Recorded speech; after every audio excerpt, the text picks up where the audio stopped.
Hello, કેમ છો? તો આજે આપણે જાણીશું કેદારનાથ મંદિર કઈ રીતે બન્યું. પૌરાણિક કથાના અનુસાર કેદારનાથ મંદિરનું નિર્માણ 5 પાંડવો દ્વારા કરવામાં આવ્યું હતું, પરંતુ તેઓ સમયના સાથે વિલુપ્ત થઈ ગયા. એ પછી આદિ ગુરુ શંકરાચાર્યએ આ મંદિરનું પુનઃનિર્માણ કર્યું હતું. કહેવાય છે કે આ મંદિર 1200 વર્ષ જૂનું અને જેમાં 400 વર્ષ આ મંદિર બરફમાં દબાયેલું હતું. 13મી અને 17મી શતાબ્દી સુધી એક નાનું હિમયુગ આવ્યું હતું, જેમાં હિમાલયનું એક મોટું ક્ષેત્ર બરફના અંદર દબાઈ ગયું હતું. એમાં આ મંદિર પણ હતું.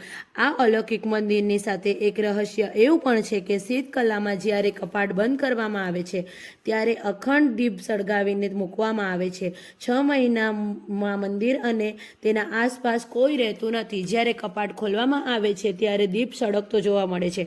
પ્રચલિત કથા પ્રમાણે શીતકલામાં જ્યારે કપાટ બંધ કરવામાં આવે છે ત્યારે મંદિરની પૂજાની જિમ્મેદારી દેવતાઓની હોય છે. એ સમયે દેવતાઓ ભગવાન કેદારનાથની પૂજા કરે છે.